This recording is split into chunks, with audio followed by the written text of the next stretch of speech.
Uma produção Domínio Público Audiolivros de Jaime Maciel 001 contra Starlink. Narrado pelo autor. Antes de começar o vídeo, curta, compartilhe e caso ainda não seja inscrito no canal, clique no botão inscreva-se. Quer ouvir mais histórias de Jaime Maciel? Confira a nossa playlist. Aproveite o audiolivro. Em 1999, foi criada a Agência Brasileira de Inteligência, a ABIN.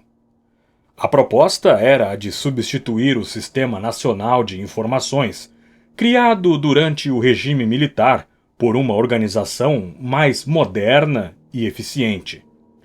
Dentre todos os agentes da organização, um deles se destacou.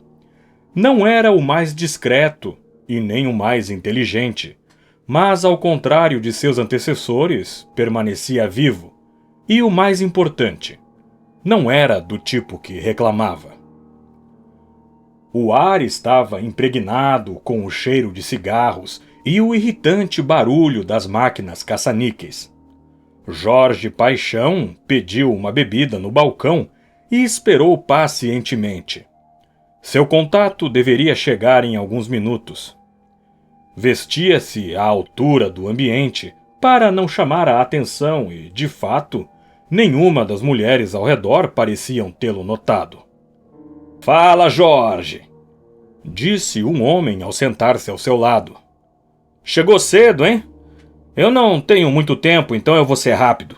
A missão é recuperar os dados de um equipamento que caiu no interior de Minas.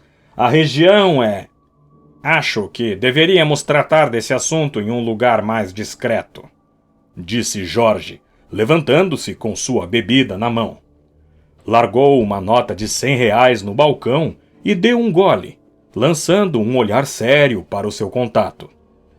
Não se importava em trabalhar com amadores, mas tratar de assuntos tão delicados em um cassino e de forma tão aberta era um risco que ele não queria correr. "Ah, Jorge!" gritou o contato, batendo impaciente em sua coxa pálida, deixada à mostra pela bermuda de time de futebol. "Ah, para de frescura, cara! A gente tá literalmente numa zona e você fica aí fazendo pose. Ninguém escuta a gente com esse barulhão todo. Mas tudo bem, termina esse teu corote e a gente fala dentro do carro." Pegou a nota de 100 do balcão antes que a dona da boate notasse e a substituiu por uma nota de R$ 5. "E vê se para de esbanjar dinheiro desse jeito, que o teu soldo nem é tão diferente do meu assim", disse, colocando o dinheiro de volta no bolso da calça de Jorge. Saíram para a noite abafada do Distrito Federal. Renato pagou o flanelinha e entraram no carro. Os vidros eram escuros e Jorge finalmente começou a se sentir mais à vontade. "Pois bem, imagino que este carro seja seguro", disse Paixão, vistoriando o veículo superficialmente à procura de escutas. "O que você dizia?" Depois de lançar para Jorge o costumeiro olhar de "tá falando sério?", Renato, o contato, prosseguiu com as instruções. "Como eu estava dizendo, a missão é recuperar um equipamento que teria caído em uma floresta no interior de Minas. É difícil pra caramba de chegar lá, então liberaram um dos teco-tecos da FAB para você saltar." "E de que tipo de equipamento estamos falando?" disse Jorge, segurando a garrafa de corote como quem segura uma taça de vinho. "Um satélite desses da Starlink", respondeu Renato, aparentemente preocupado que o cheiro de cachaça se impregnasse no estofado de seu carro. Trabalhava com Jorge já há vários anos e, para ele, ainda era difícil acreditar que aquele esquisitão fosse de fato o agente 001. Mas os resultados falavam por si só. E como não era do seu feitio questionar métodos eficazes, tentava segurar a própria onda e focar no trabalho o melhor que podia. Ah, sim, os satélites de Elon Musk, disse Jorge. Mandar o exército seria de fato muita imprudência. Sim, muita imprudência, concordou Renato. Olha, eu estou enviando os dados da missão para o teu telefone. Os dados estão num módulo que fica no interior do satélite. Eles vão estar esperando você amanhã de manhã lá na base aérea. No avião vão estar os equipamentos que você vai precisar para abrir o satélite e chegar até o módulo. Se essa coisa caiu do espaço, não seria correto presumir que tenha se vaporizado na reentrada na atmosfera? Perguntou 001, pensativo. Pela lógica, sim. Mas como sempre, a agência sabe mais do que a gente e não costumam dar ponto sem nó. Sabemos que o satélite caiu lá e que os gringos estão fazendo de tudo para conseguir recuperar os destroços. A agência quer saber o que eles buscam tão desesperadamente no meio dos entulhos. De qualquer forma, o meu trabalho está feito. Boa sorte, 001. Obrigado, respondeu Jorge, descendo do carro. Ah, e vê se não bebe nem mais um gole dessa porcaria. Senão a ressaca vai acabar com você. Falou Renato, acelerando o carro e deixando Jorge na calçada. Uma cena, de fato, muito comum. Um homem de meia idade, com camisa social aberta no peito, calças sociais transformadas em bermudas, sandálias de couro e um boné de vereador na cabeça. Deixou a garrafa de aguardente cair no chão, fingindo frustração para um público inexistente, o que deixou a cena ainda mais real, embora não houvesse realmente ninguém prestando atenção, e começou a sua caminhada rumo ao seu quarto de hotel. Saiu do banho parecendo um novo homem. Em cima da cama, passava em revista seu material de trabalho. Armas, colete balístico, kit de sobrevivência. Tudo estava certo. Vestido e equipado, sentou-se na poltrona e esperou o nascer do sol. Pela manhã, chegando na base aérea, foi recebido pelo próprio Luiz Fernando, diretor-geral da agência, acompanhado de um homem alto e musculoso que ele conhecia muito bem. Bom dia, senhores, disse Jorge ao se aproximar da aeronave. Alexandre, não esperava ver você por aqui. Achei que seria prudente ter os meus 2 melhores agentes nessa missão, disse o diretor Luiz, séria e rispidamente. Rapazes, como vocês já sabem, esta missão trata-se de uma corrida pelos dados contidos naquele satélite. Temos informações que indicam que o próprio Musk fez questão de enviar uma equipe para recuperar o material, mesmo em desacordo com as leis internacionais e desafiando a soberania do nosso território. Porém, a região é de mata atlântica e de difícil acesso. Estamos monitorando o fluxo das aeronaves e estou certo de que seremos os primeiros a chegar no local. Não acha que eu daria conta disso sozinho, senhor? Perguntou Alexandre. Não que eu tenha algo contra a presença do agente 001, mas não me parece ser uma missão assim tão complicada. O diretor encarou fixamente os agentes. Alexandre Pinto estava com o mesmo olhar prepotente de sempre. Ele era um homem que buscava a glória. Ele conhecia bem o tipo. Era o tipo de homem que não descansaria enquanto não se tornasse o diretor da agência. Nem que para isso precisasse passar por cima de todos. Mas era um bom agente. Imbatível em artes marciais e no manejo de armas de fogo. Jorge, por sua vez, parece não ter se incomodado com a pergunta e mantinha seu olhar plácido e sereno. Agente 004, começou o diretor. Gostaria de lembrar de que cabe a mim escolher a equipe responsável pelas nossas missões. Caso não tenha notado, existe um certo excesso de interesse por parte da SpaceX em evitar que coloquemos as nossas mãos nesse satélite. É possível que vocês encontrem resistência, e nesses casos, recomenda-se que um agente não haja sozinho. Estamos entendidos?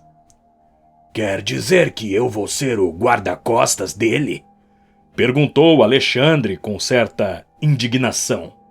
Senhor, com todo o respeito. Já chega! Interrompeu o diretor. Entrem naquele avião e tragam a central de dados. Dispensados! O diretor virou as costas e saiu andando. Sem ressentimentos, certo, Jorge? Disse 004 com um meio sorriso. Absolutamente, respondeu 001. Eu também prefiro trabalhar sozinho, mas as coisas são o que são. E afinal de contas, a situação pode mesmo esquentar por lá. É bom poder contar com você. Vamos? Entraram na aeronave no mesmo instante em que a equipe de manutenção se retirava. Dentro do avião, um bandeirante turbohélice bem conservado, haviam 2 mochilas contendo os equipamentos necessários para a missão, além, é claro, dos paraquedas. Devidamente equipados, levantaram voo rumo a Minas Gerais. Seriam cerca de 1h30 de voo, e o tempo estava bom. O que você acha disso tudo, Jorge? Perguntou Alexandre, através do comunicador de seu capacete. Acha que estamos atrás de um satélite comum? Não mandam agentes secretos atrás de lixo espacial, amigo. Respondeu 001. É melhor que esteja preparado para uma boa luta. O plano é saltarmos nas proximidades dos destroços e sondarmos a área. Se a SpaceX está tão interessada em impedir que coloquemos as mãos naquele satélite, pode apostar que andam sobrevoando o nosso território com algo bem mais perigoso do que satélites com internet rápida. Você acha que os gringos estão nos espionando? O que poderia ter de tão importante no meio da Mata Atlântica? Seria mais fácil entrar no Google e verem as fotos por lá. O satélite pode estar mapeando o subsolo em busca de reservas de petróleo e gás. Podem estar apenas testando o nosso tempo de resposta. As possibilidades são infinitas. Lembra do balão meteorológico chinês que os americanos derrubaram há um tempo atrás? Estavam interceptando todos os sinais eletrônicos sobre a região com mais silos de mísseis nos Estados Unidos. Mas eles acabaram derrubando o balão, pelo que me lembro. Derrubaram. Gastaram o equivalente a 9 milhões de reais, mas derrubaram. Mas não antes que o balão sobrevoasse todo o território americano. Uma tremenda demonstração de incompetência por parte dos Yankees, eu diria. Mas o nosso caso é diferente. A gente não teria por que derrubar os satélites da Starlink. Na verdade, até a agência passou a usar os serviços deles para os nossos comunicadores e tudo mais. Jorge ficou em silêncio. Sua intuição o perturbava como uma gota pingando constantemente em sua testa. Estavam se aproximando do destino.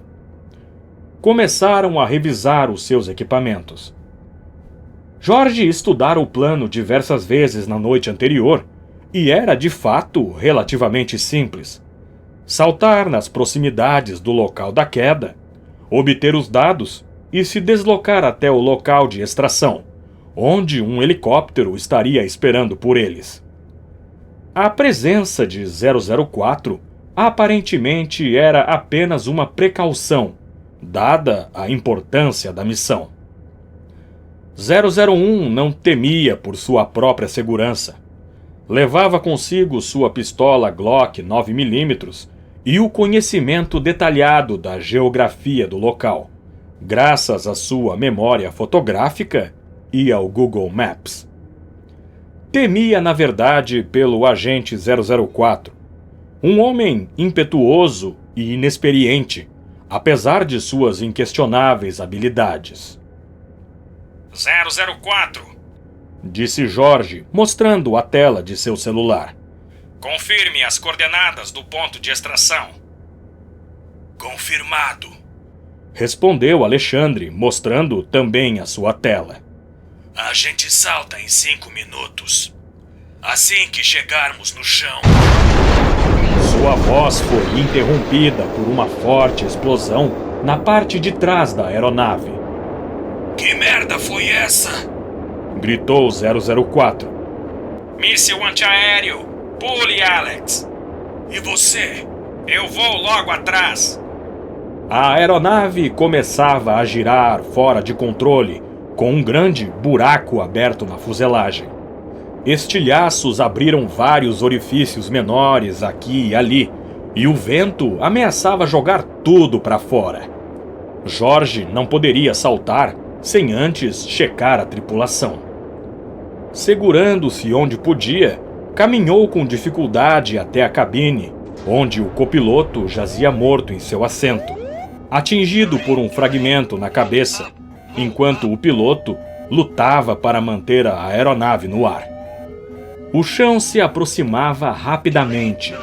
Não tinham muito tempo. Sem poder se comunicar, agarrou o piloto por baixo dos braços e o arrastou para longe da cabine. Ele, por sua vez, sem entender a real gravidade da situação, tentou se desvencilhar do agente, até finalmente perceber que não havia esperança para aquele avião. Jorge saltou com as pernas e braços fortemente apertados ao redor do piloto, que gritava desesperado. O paraquedas se abriu poucos segundos antes de o que restava da fuselagem explodir em uma grande bola de fogo em meio à vegetação nativa. O piloto agarrava-se a 001 como um carrapato. Desceram até ficarem presos nas árvores, a cerca de 2 metros do chão. Obrigado! Gritou o piloto, ainda tremendo. Obrigado mesmo, cara! Pensei que eu ia morrer.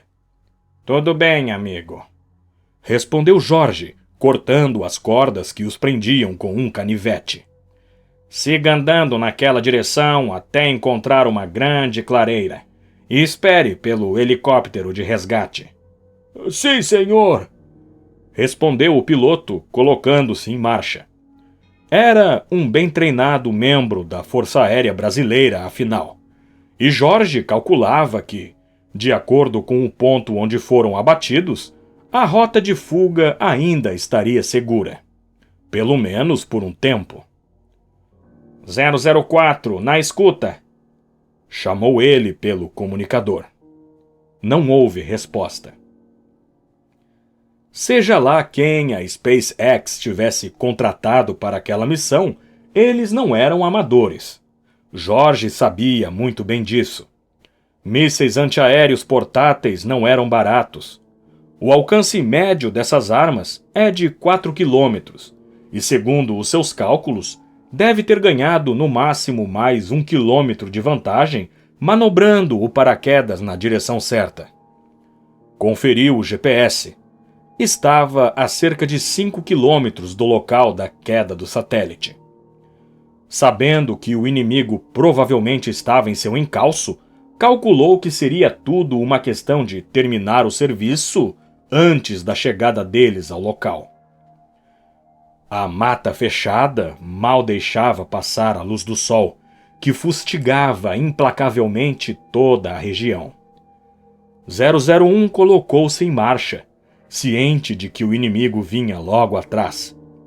O paradeiro de 004 o incomodava um pouco, mas a esta distância do inimigo, era prudente manter o silêncio de rádio. Não demorou muito para encontrar o local, e para sua surpresa, o satélite encontrava-se praticamente intacto. Uma quantidade imensa de tecido espalhado sobre a copa das árvores deixava claro que ele, na verdade, operava preso a um balão. Aquilo não cheirava nada bem. Jorge retirou seu kit de ferramentas da mochila e começou a trabalhar no módulo central. Retirou uma pequena placa com 8 parafusos, revelando a fiação interna, e um simples HD, conectado à placa-mãe do dispositivo. Retirou-o e colocou no bolso do casaco. "Alto!" ecoou a voz no meio da mata. Jorge olhou rapidamente por cima do equipamento, mas não viu nada. Sacou sua pistola. "Exército Brasileiro! Saia com as mãos para cima!" "Me desculpe, amigo, mas não estou vendo exército algum. Apenas a voz de um homem prestes a ser morto. Sugiro que você saia de onde está e com as suas mãos para cima." Jorge observava o reflexo de um dos painéis solares do dito satélite e viu um homem sair do meio da mata. Vestia o mesmo uniforme dos militares brasileiros e estava armado com um fuzil FAL 762. Seus olhos, escondidos na face camuflada, estavam vidrados na alça de mira. "Quem é você? O exército de um homem só? Solte a sua arma e coloque as mãos na cabeça, agora!" Neste momento, houve um farfalhar de folhas, e de todas as direções, a vegetação subitamente se transformava em militares armados. Jorge Paixão estava cercado. "Não vou falar de novo! Mãos para cima!" disse o militar, que parecia estar no comando. 001 soltou sua arma no chão e obedeceu. "Sou um agente a serviço do governo. Estamos do mesmo lado", disse ele, saindo de trás do aparelho com as mãos na cabeça. "Isso veremos!" Certamente aqueles militares não estavam lá por acaso. Mas a agência saberia se houvesse alguma missão oficial das Forças Armadas para recuperar o satélite. O agente ponderou sobre as possibilidades. O fato de ainda estar vivo significava que, independente do que eles esperavam encontrar, a presença de um agente federal não estava prevista nos planos dos militares. "Silveira! Aguiar! Revistem ele!" disse o comandante, sendo prontamente obedecido por 2 de seus soldados. "Quero saber se ele está falando a verdade. Os outros vasculhem o perímetro e tentem contato com a base." Os soldados pegaram o HD, sua munição e sua carteira, além, é claro, da pistola que ele largara no chão antes de se render. Sua carteira foi entregue ao comandante, que analisou cuidadosamente suas credenciais. "Parece legítimo, senhor Jorge Paixão. Não esperávamos encontrar um agente da ABIN aqui no meio do mato. Pode baixar as mãos. Venha comigo, por favor." "Guardem o perímetro! Atenção total!" gritou ele aos soldados antes de se afastar com 001. Parecia querer falar em particular. Seus olhos, antes compenetrados como os de uma onça, agora pareciam mais humanos e relativamente preocupados. "Agente Jorge", começou ele em voz baixa, "sou o capitão Jairo Farias. Fomos enviados para impedir que uma força-tarefa estrangeira se apodere dos dados deste satélite. Balão ou seja lá o que for esta coisa. Derrubamos uma aeronave não identificada que não respondeu ao contato pelo rádio. E no local a ser guarnecido, encontramos você mexendo no equipamento. Pode me explicar o que está acontecendo?" 001 já havia ligado os pontos e desconfiava do que estava realmente acontecendo. Mas queria saber a opinião do capitão sobre o assunto. "Bem, capitão, permita-me começar dizendo que O avião que vocês derrubaram foi o da nossa equipe. O piloto, outro agente e eu conseguimos saltar, mas, infelizmente, o copiloto acabou vindo a óbito. Peraí, você está me dizendo que a gente derrubou um avião da Força Aérea? Perguntou o capitão incrédulo. Sim, e imagino que o incidente ainda não tenha sido relatado, não é mesmo? Não, nós perdemos o sinal de todos os comunicadores. Eu imaginei. Também não consigo contato com o outro agente. Nossas comunicações parecem ter sido sabotadas. E o piloto do avião? Você disse que ele também conseguiu saltar. Ele já deve ter chegado no ponto de extração a alguns quilômetros daqui. Um helicóptero deve chegar lá em meia hora.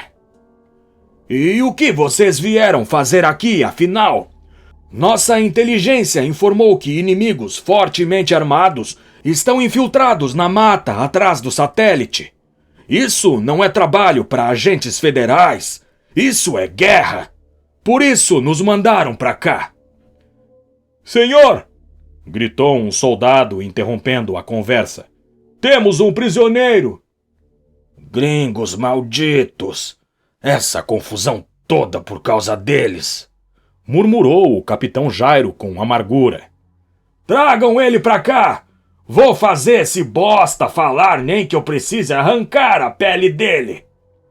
Não vai ser preciso, amigo, disse 004, sendo bruscamente conduzido pelos soldados.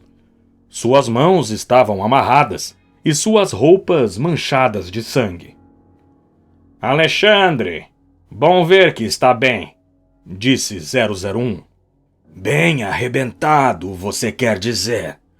Respondeu o agente, sorrindo. Lhe faltava um dos dentes da frente. Esse é o outro agente? Perguntou o capitão. Sim, pelo menos o que sobrou dele. Soldado Peixoto, disse o capitão entre os dentes. Pode me dar o nome de quem espancou esse homem? Era evidente que o capitão já vislumbrava seu futuro em uma prisão militar, com uma aeronave abatida, um copiloto morto e um agente espancado em sua conta. Fica tranquilo, respondeu Alex. Eu é que não fui muito feliz no meu pouso. Dei de cara com uma árvore e ainda consegui cair lá de cima. Mas estou ótimo. O que o exército está fazendo aqui? Menos mal, disse o capitão. Bem, eu já respondi a sua pergunta para o seu amigo. E quanto a vocês, ainda não me disseram o que vieram fazer aqui? Viemos obter os dados do satélite. Está tudo naquele HD que os seus rapazes tiraram de mim, disse 001. Então é melhor pegarem o que vieram buscar e darem o fora. O inimigo já deve estar por perto. Não há inimigos, capitão, disse Jorge calmamente. Pelo menos não aqui nesse fim de mundo. Acredito já ter entendido o que está acontecendo e já adianto que não é nada bom. Como assim não há inimigos? Perguntou o militar impaciente. Tá de brincadeira comigo, agente? Vamos lá, capitão. Basta ligar os pontos. Estamos aqui há quase 1 hora, sem comunicação e nem sinal de inimigo algum. Vocês derrubaram o nosso avião, pois não foram avisados da nossa presença. A agência também não foi informada da sua operação. Esse nível de desinformação por parte das Forças Armadas não acontece por acaso. O que você sugere, agente? Perguntou o capitão. Sugiro que você esteja em uma missão não oficial, ordenada por algum comandante corrupto das Forças Armadas. A menos que você seja um excelente ator e eu um péssimo agente, imagino que suas ordens sejam de destruir o satélite e eliminar qualquer um que tente impedir. Estou certo? O oficial manteve silêncio. Com os agentes eliminados e as informações destruídas, imagino que o próximo passo seja a queima de arquivo. Cada um de vocês, um por um acidente de carro, um assalto, um suicídio. Esta é só uma hipótese, é claro, a menos que suas ordens sejam mesmo de destruir o satélite. Se for esse o caso, vocês podem estar em sérios apuros. O que me diz, capitão? Digamos que você esteja certo. Teria algum jeito de a gente conseguir sair dessa? Perguntou Jairo em voz baixa. A agência conseguiria garantir a segurança dos envolvidos, mas apenas se pudéssemos fornecer provas concretas de que tais ordens foram de fato dadas. Além, é claro, do testemunho dos oficiais envolvidos. Droga! Que merda! Gritou o capitão. Tá bom, você tá certo. Nossas ordens são de mandar essa porcaria pelos ares. Fico feliz que tenha escolhido cooperar. Eles cometeram um grave erro, escolhendo um militar honesto e cauteloso para essa missão suicida. Qualquer outro teria estourado os meus miolos antes de eu poder explicar que focinho de porco não é tomada. A propósito, sinto muito pelo seu piloto. São ócios do ofício, capitão. Mas garanto que o verdadeiro responsável vai acabar pagando, cedo ou tarde. E agora, o que a gente faz? Nossas comunicações ainda não voltaram. E nem vão voltar enquanto estivermos aqui. Nossas comunicações dependem da Starlink, que por sua vez pertence à SpaceX, que certamente cortou a conexão de propósito. Eu não sei que segredo eles tinham escondido nesse balãozinho aí, mas com certeza é uma coisa das mais cabeludas. Precisamos agir com cautela. O plano é o seguinte: vocês explodem a coisa e voltam com a missão cumprida. Nós levamos o HD para o ponto de extração e também completamos a nossa missão. Vão informar a agência sobre a maracutaia que rolou aqui hoje e vocês vão direto para o programa de proteção à testemunha. Estamos entendidos? Sim, Jorge. Posso te chamar de Jorge, não é mesmo? Sem problemas, eu já estou acostumado. Então, obrigado, Jorge. Após receber de volta o HD e seus equipamentos, 001 e 004 seguiram o seu caminho rumo ao ponto de extração. O helicóptero os esperava na clareira. O piloto havia chegado em segurança e logo estavam no ar, rumo ao Distrito Federal. Ao levantarem voo, escutaram o som da explosão na mata. 004 permanecia calado. Está tudo bem, Alex? Perguntou Jorge. Tirando o fato de que fui um peso morto nessa missão, está tudo bem. Respondeu ele com amargura. O que você acha que foi tudo isso? Vamos descobrir quando analisarmos esses dados. Respondeu 001, apalpando o HD em seu bolso. O que importa é que completamos a missão. Mas aí tem coisa, viu? A gente provavelmente se meteu em um ninho de vespas.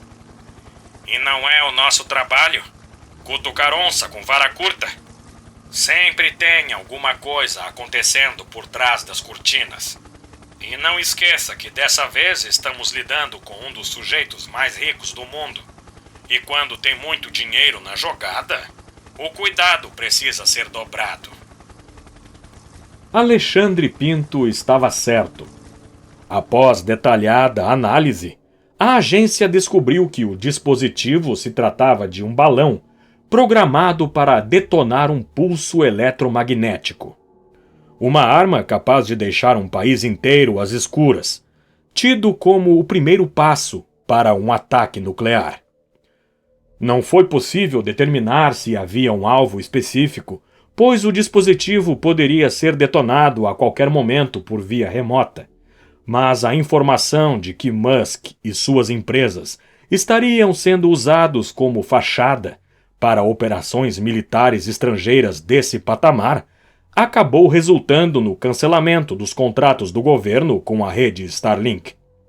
2 tentativas de assassinato contra os envolvidos na operação militar em Minas Gerais foram frustradas graças à vigilância da agência aos envolvidos na operação, culminando na prisão de vários militares de alto escalão que teriam recebido altas quantidades de dinheiro para destruir o equipamento da SpaceX, juntamente com os segredos contidos no HD. O copiloto da aeronave abatida em missão foi enterrado com honras, tendo recebido póstumamente as condecorações devidas por tombar no cumprimento do dever. Semanas haviam passado e Jorge já havia voltado às suas atividades normais, infiltrado nos bordéis da cidade, investigando a intrincada máfia dos caça-níqueis. Havia dado um pouco mais de crédito a 004 em seus relatórios, atribuindo a ele o salvamento do piloto do avião, o que lhe rendeu uma condecoração por bravura. O piloto ficou feliz em retribuir o favor, alterando o seu depoimento, e Alex não tiraria o sorriso do rosto pelos próximos meses. A sensação de estar sendo observado não abandonara 001 desde o fim da missão em Minas. Certa noite, ao chegar em seu quarto de hotel, o seu telefone toca. Na tela, o nome do diretor da agência. Um arrepio percorreu a sua espinha.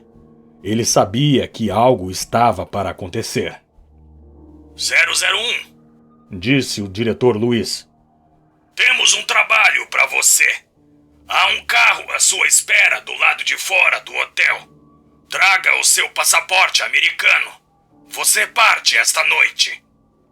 Jorge desligou o telefone, sacou a sua pistola e disparou contra a porta do armário, que se escancarou com o peso do corpo de um homem encapuzado, ainda segurando a arma com silenciador. Acertara o meio da testa do sujeito. Ele já havia notado as leves pegadas deixadas no carpete alto do quarto. Sentira a respiração contida e a presença que o acompanhara nos últimos dias. No bolso do cadáver, uma foto sua, tirada com uma Polaroid instantânea. Talvez seja mesmo uma boa ideia sair do país por um tempo, murmurou ele. Largou a foto, que caiu sobre a poça de sangue que se formava junto à cabeça do assassino. Virou as costas, fechou a porta do quarto e desceu as escadas. Fim.